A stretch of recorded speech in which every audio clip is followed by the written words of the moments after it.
फिर तुम जानता मैं सट्टा लगाओ तो कैसे है। और फिर द्रौपदी को तुम नगिन करना भी सभा में। दुर्योधन काल को जा मामा तुमने अच्छी बात कही, बहुत बढ़िया। अब दुर्योधन ने पांचों पांडवों को अपने महल में बुलाया और बोले चलो भैया जुआ खेलें। धर्मराज बोले पागल हो गए हो, मैं जुआ नहीं खेलता हूँ। दुर्योधन काल को महाराज मनोरंजन खेलेंगे, लोकल चुट्टल, असली वालों थोड़ो बता रहे। बोले चलो। तो लिखा गया है एक दिना सगुनी ने देखो जुगाड़ बनाई।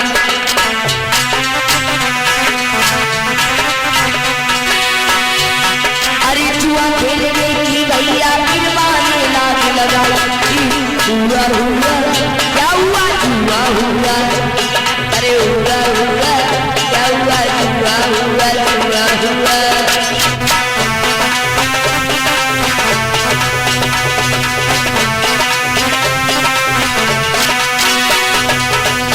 अरे जी फिल्मी दुनिया वालों ने ये गाना गाया।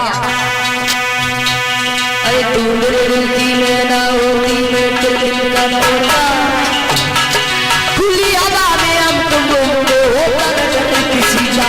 अरे हुआ हुआ क्या हुआ प्यार हुआ। अरे हुआ हुआ क्या हुआ प्यार हुआ।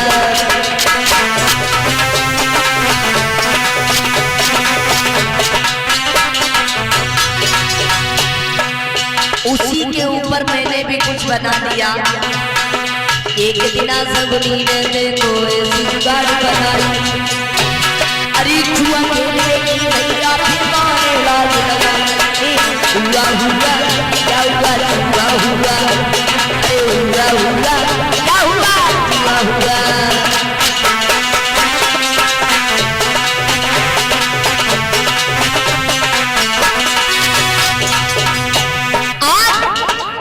छल के द्वारा जब बैठा लिया जुआ में तो पहली बार धर्मराज ने क्या किया।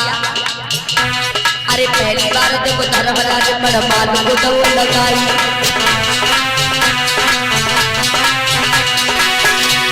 अरे सारी मड़माल को हार गए। अब सुनिए बातें हमारी। हुआ हुआ क्या हुआ जुआ हुआ। अरे हुआ हुआ क्या हुआ जुआ हुआ।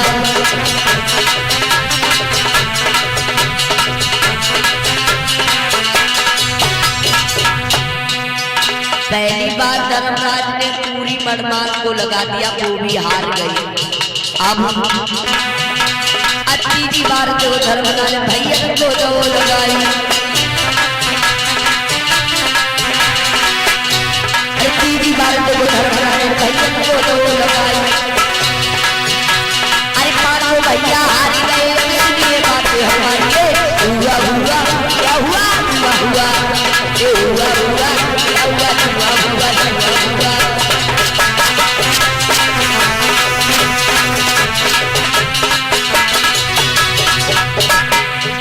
धर्मराज ने पहली बार मड़माल को लगाया, दूसरी बार पांचों भाइयों को, वो भी हार गए। अब सर को नीचे झुका लिया।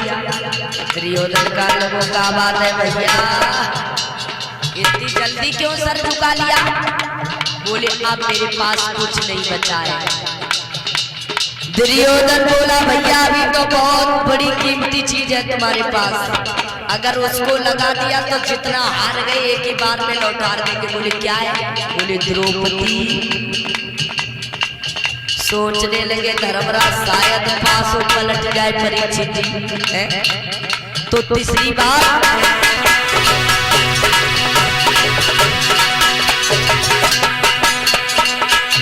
अरे तीसरी बार जो धर्मराज द्रौपदी को लगाई।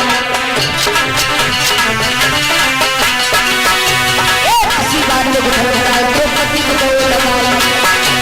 अरे द्रौपदी को हार गए। अब सुनिए बातें हमारी। हुआ हुआ क्या हुआ जुआ हुआ। हुआ हुआ क्या हुआ जुआ हुआ।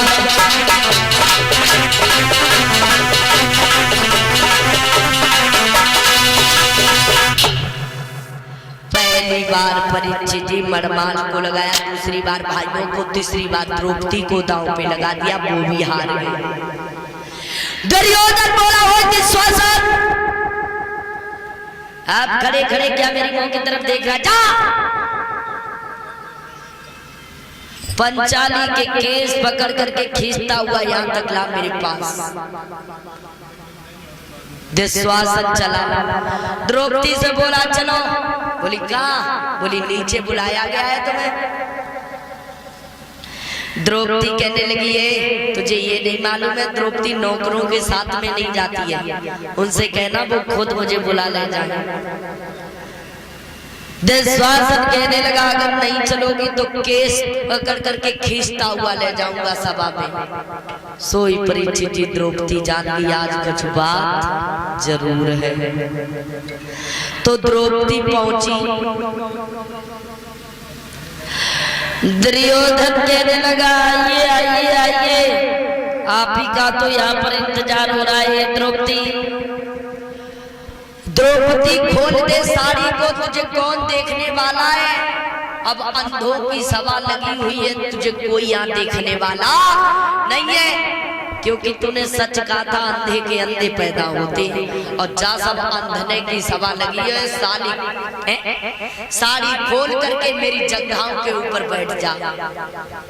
द्रौपदी कहने लगी देवर जी पागल हो गए हो क्या? क्यों भाभी और माँ में कुछ नहीं बटा हुआ होता है, तुम ऐसी बातें कर रहे हो। दुर्योधन कहने लगा ओए उपदेश मुझे बस मत सुना। द्रौपदी 5 गतियों के पास में पहुंची, बोली प्रभु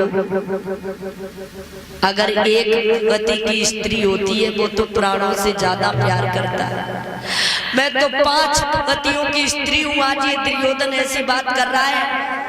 5 पांडवों ने सर नीचे झुका दिया।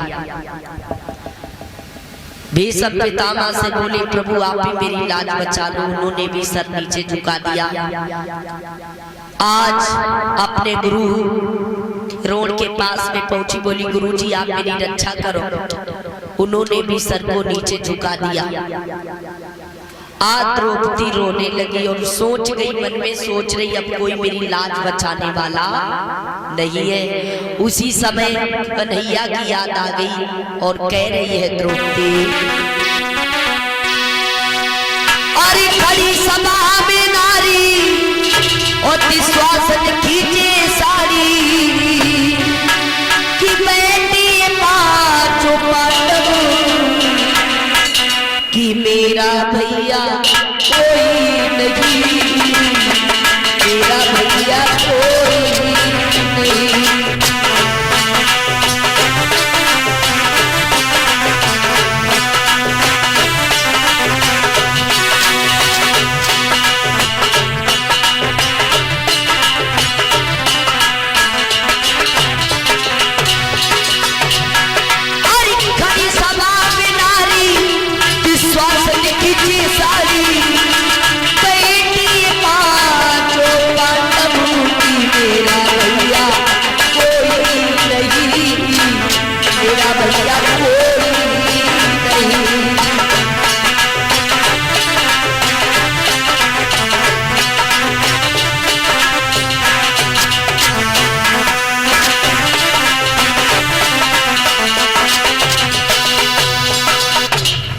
द्रौपदी इस तरह से आवाज लगा रही है और कह रही है कन्हैया कि बैठे बनवारी कन्हैया बनवारी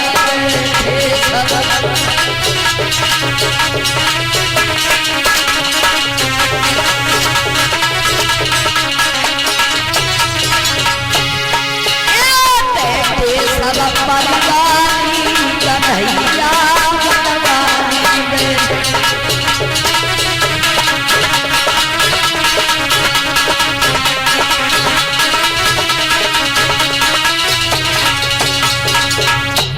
बोली द्रौपदी कन्हैया अरे आज श्याम तुम्हारो नहीं आई और लाज मेरी मोह लुट जाए सब हंसे नर नारी कन्हैया बनवारी।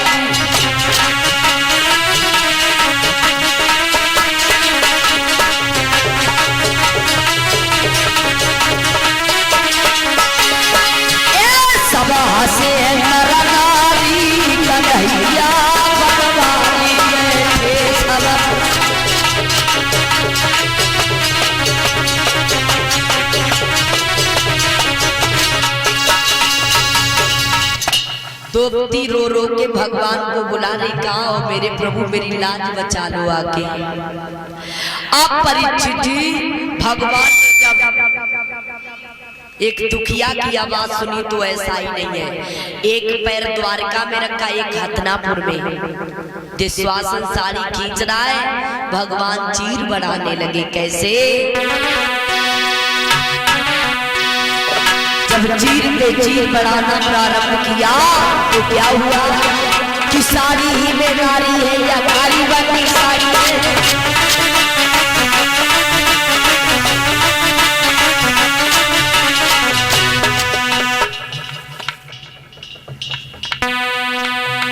और ये चिप्पू बदनापुर से मुझे 101 मुद्रा स्पेशल इनाम में दे रहे हैं। कामना करेंगे भगवान से कि भगवान सदैव सुख शांति प्रदान करके रहे। अरे साड़ी ही में नारी है, नारी बनी साड़ी है, साड़ी बनी नारी है, नारी बनी साड़ी है।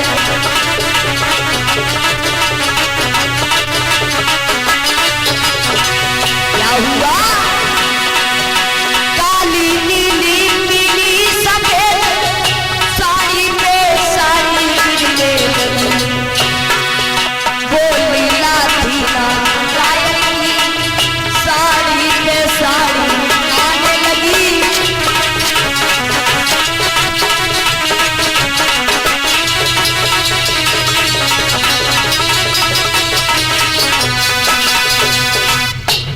कुछ समझ में नहीं आ रहा है।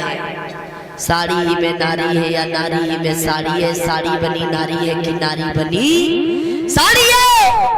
काली पीली नीली सफेद साड़ी पे साड़ी आने लगी। वो लीला थी नारायण की जो नहीं समझ में आती थी। साड़ियों के ढेर लग गए। दुशासन साड़ी खींचते खींचते बेहोश हो गया, लेकिन साड़ी नहीं बंद हो रही। इस तरह से भगवान ने द्रौपदी की लाज को बचाया। अब द्रौपदी ने अपने केसों को खोल दिया। जा ये उसी दिन बांधूंगे, उसी दिन ये बाल बांधूंगी जिस दिन तेरे लोहू से धोऊंगी। अब परीक्षित जी तभी से ये युद्ध चला आ रहा है। युद्ध दुर्योधन की 18 चौड़ी सेना मारी गई, 99 भाई मारे गए, अकेला दुर्योधन बचा है। गंधारी बोली बेटा अगर उनसे तुम छिपना चाहते हो, बचना चाहते हो तो एक काम करो, सुबह जब मैं अपनी आंखों की पट्टी को खोलूंगी तो तुम नगिन होकर के आ जाना। बोली ठीक है। अब इधर दुर्योधन ने क्या किया, जैसे ही सुबह हुआ वस्त्रों को उतार करके फेंक दिया, नगिन होकर के चला। और नगिन होकर के जब चला है तो ऐसा ही नहीं है, रास्ता में भगवान मिल गई। कन्हैया बोले ओ दुर्योधन कहाँ जा रहे हो? इस तरह से दुर्योधन बोला कहाँ जा रहे हैं? अपनी माँ के पास जा रहे हैं। बोले ऐसे? हाँ। बोले ऐसे जा रहे हो? बोले हाँ। अरे जब छोटे थे तब भी तो माँ के सामने थे नगिन, अब क्या शर्म है? भगवान बोले छोटा था तब ना समुद्र था, अब समुद्र हो गया है, कुछ शर्म कर ले आंखों में। इतना कह करके चले गए। तो इधर परीक्षित जी दुर्योधन ने सोचा बात तो ठीक कह रहे हैं कन्हैया। तो दुर्योधन ने अपने कमर में एला के गत्तों को बांध लिया और चल दिए। गंधारी बोली आगे। बोले हाँ कोई कपड़े तो नहीं है? नहीं है। बोले पट्टी खोले? बोले खोलो। जैसे ही खोली गट्टी ऊपर से नीचे तक डाली नजर, लेकिन कमर से रुक गई नजर। गंधारी बोली बेटा बस अब तुझे दुनिया में कोई बचाने वाला पैदा नहीं हुआ। अगर छिपना चाहता है तो कहीं ऐसी जगह जाकर के छिप जा जो पांडवों को मालूम ना पड़े। तो परीक्षित जी वो एक तालाब में जाकर के छिप गया। और जब वो वहां पर छिप गया, इधर कुंती कहने लगी आज मैं उसी की आरती उतारेंगे जिसने दुर्योधन को मारा होगा। पांचों पांडवों ने मना कर दिया। कुंती कहने लगी इसका कारण साफ है, अभी दुर्योधन मारा नहीं गया। आज पांचों पांडवों को भगवान ने साथ में लिया और वहीं पहुंच गए जहां पर छिपा हुआ है दुर्योधन।